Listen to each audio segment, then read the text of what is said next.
పిల్లరా, మరి సమయం చాలా తక్కువ ఉంది.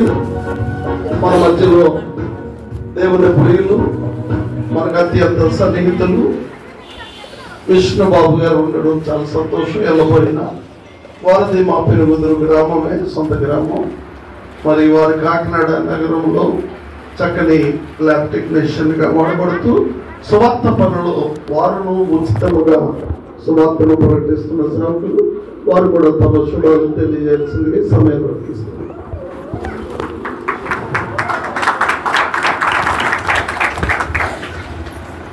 చాలా సంతోషం ప్రియులారా. క్రిస్మస్కి ఇంకేం చెప్పడానికి నాకేం ఉంచలేదు. అయ్యగారు మొత్తం మాట్లాడేశారు. క్రిస్మస్ అన్ని విషయాలు మాట్లాడేశారు ఆయన. చాలా సంతోషం. కానీ ఒక్క అడుగు ముందుకేసి కొంచెం ఎదరికి వెళ్తాం. క్రిస్మస్ గురించి ఎలా ఉండాలో ఏంటో మొత్తం ఆయన చెప్పేశారు. ఏమండి,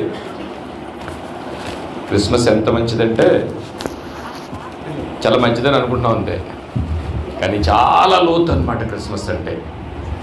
అవునండి, క్రిస్మస్ గురించి చక్కగా చెప్పారు. క్రిస్మస్ గురించి చెప్పుకునే ముందు, క్రిస్మస్లో క్రీస్తున్నాడా అనే ముందు, మీ టూత్పేస్ట్లో ఉప్పు ఉందా? ఉప్పు ఉందండి, ఉండాలి, ఉంటేనే బాగుంటుందట. అలాగే క్రిస్మస్లో కూడా క్రీస్తు లేకపోతే మనం ఎన్ని మాటలు చెప్పుకున్నా, ఎన్ని పర్వణాలు వండుకున్నా సమస్తము సున్నా సున్నా అయిపోద్ది. క్రీస్తు, ఈ క్రిస్మస్ ఎంత అద్భుతమైనదంటే, ఈ క్రిస్మస్ అనే మాటని చాలామంది సీజనల్ అంటారండి. క్రిస్మస్ ఏంటంట? క్రిస్మస్ సీజన్ అంట.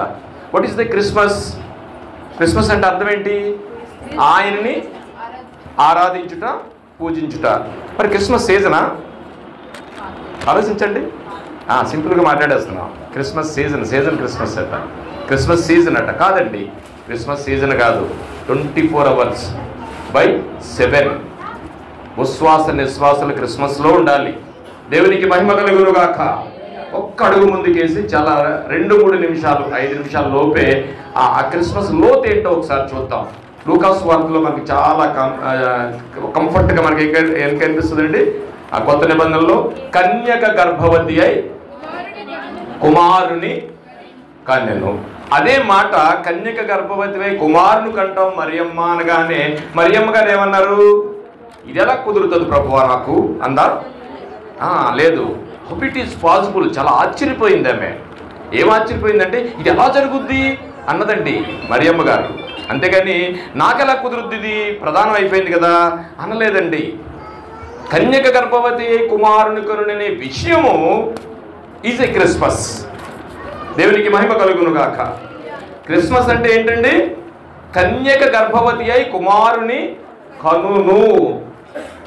ఈరోజు ఈ 3 నిమిషాల్లో లేదా 5 నిమిషాల్లో మీకు నేనేం చెప్పాలనుకుంటానంటే, అయ్యగారు చాలా అద్భుతమైన మెసేజ్ని ఈరోజు మనకి ఇచ్చారు. ఎలా ఉండాలి ఏంటి సమస్తాన్ని ఇచ్చారు.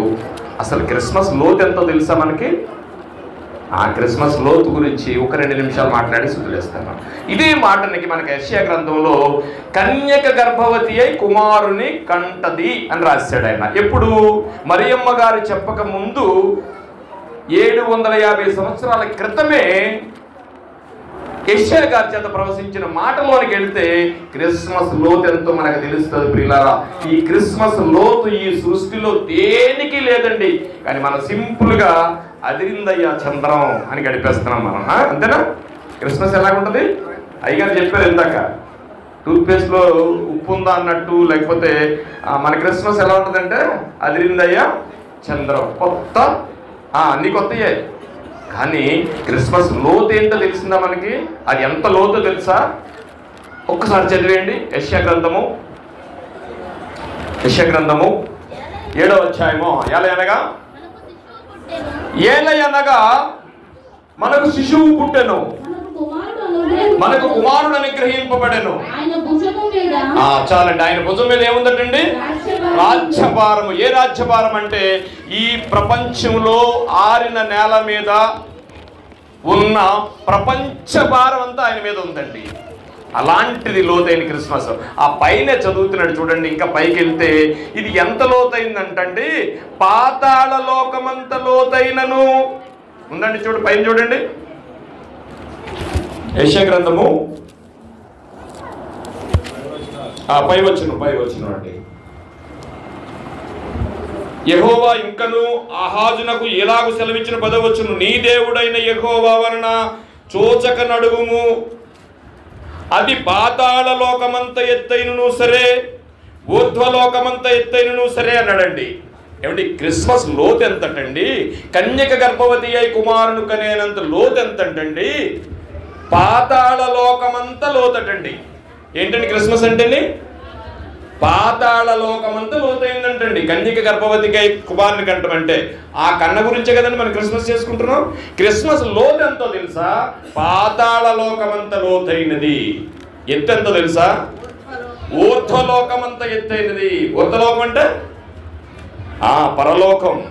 పరలోకం ఎక్కడుందో తెలుసా? ఇది భూమి అయితే, పైన స్పేస్ అయితే మనకు 3 లోకాలు ఉన్నాయి. ఒకటి మొదటాకాశం పరలోకం, రెండవది మధ్యాకాశం భూలోకము, మూడవది పాతాళము, 3వ లోకము. ఈ సృష్టిలో కన్యక గర్భవతి కుమారుని కంఠం అంటే ఏంటట? ఊర్ధ్వలోకమంత ఎత్తైనదట. దేవునికి మహిమ కలుగును గాక. ఈ సృష్టిలో ఊర్ధ్వలోకం అంటే 3వ ఆకాశం, పరలోకం. పరలోకం కంటే ఎత్తైంది ఇంకేదీ లేదు. కన్యక గర్భవతి కుమారుని కంఠం అంటే ఏంటంటే ఇప్పుడు దాని ఎత్తు ఈ సృష్టికి కానీ, మానవ మేధస్సుకు కానీ, మనం చేసుకునే క్రిస్మస్కి కానీ ఎక్కడ అందదండి. ఇక లోతు గురించి చూద్దామా? పాతాళ లోకమంతా లోతైనది. దాని లోతెంత ఆలోచించాలంటే ఏం చేయాలంటే, ఆదాము గారి నుంచి ఇప్పటి వరకు మరణించిన వాళ్ళందరూ ఎక్కడ ఉన్నారండి? పాతాళ లోకంలో ఉన్నారు. పాతాళ లోకములో ఎన్ని ప్రాంతాలు ఉన్నాయండి? 3 ప్రాంతాలు ఉన్నాయి. ఒకటి పరదేశు, రెండవది చెప్పాలి, ఒకటి పరదేశు, రెండవది సమాధాన పొందు స్థలం పరదేశు, రెండవది వేదన పొందు స్థలము. దానికి దీనికి మధ్యలో ఒక అగాధం ఉంది. అదే మన అన్నయ్య ప్లేస్. దేవుడు మాట విన్న వాళ్ళందరినీ అక్కడ ఏం చేస్తాడట? అందులో వేసేస్తాడు. అది 3వ ప్లేసు. అంటే పాతాళం అనే దాంట్లో మళ్ళీ 3 ప్లేసులు ఉన్నాయి. ఆ 3 ప్లేసుల్లో మరణించిన ప్రతి వాళ్ళు పాతాళానికి వెళ్ళిపోతారు. ఇప్పుడు ఆదాము నుంచి ఇంతవరకు చనిపోయిన మానవ జాతి అంతా ఎక్కడ ఉందండి? పాతాళంలో ఉంది. పరదేశంలో కాదండి, పాతాళంలో ఉంది. అందులో దేవుని మాట విన్నవాడు తీర్పు జరుగుతూ వేదన పొందు స్థలంలో కొంతమంది వెళ్ళిపోయారు. దేవుని మాట విన్నవాళ్ళు పరదేశంలో కొంతమంది ఉన్నారు. అప్పుడప్పుడు దొరికిపోయిన సాతాను బిలాములో కొంతమంది ఉన్నారు. అంటే ఇప్పుడు పాతాళం ఎంత పెద్దది? ప్రపంచంలో ఇంతవరకు చనిపోయిన మానవులందరూ కూడా అందులోనే ఉన్నారు. ఇప్పుడు చెప్పండి క్రిస్మస్ ఎంత గొప్పదో. పాతాళమంత లోతైనది. కన్యక గర్భవతి కుమారుని కంఠం అంటే సింపుల్గా జరుగుతూ ముదిలేస్తున్నామేమో. ఈరోజు క్రిస్మస్ లోతు ఎంతో తెలిసినా ఈ సృష్టికి కానీ, ఈ మానవ మేధస్సుకు కానీ అందరిదే క్రిస్మస్. దేవునికి మహిమ కలుగును గాక. అంటే ఇప్పుడు మనం ఎలా చేయాలి క్రిస్మస్? ఒళ్ళు దగ్గర పెట్టుకుని క్రిస్మస్ చేయాలి. అదిరిందయ్య చంద్రంలాగా మాత్రం ఉండకూడదు ప్రియులారా. అంత లోతైన క్రిస్మస్ని ఈరోజు చక్కగా చాలా వివరంగా అయ్యగారు వివరించారు. చాలా సంతోషం. మనందరూ ఆ క్రిస్మస్ ఎంత లోతో, ఆ క్రిస్మస్ నాయకుడు ఎంత గొప్పవాడో తెలిసి మనం క్రిస్మస్ చేసుకోవాలని ఈ చిన్న మాటలను దేవుడు ఆయన వెనుకలో దీవించుగాక. ఆమేన్. అందరికీ వందనాలు.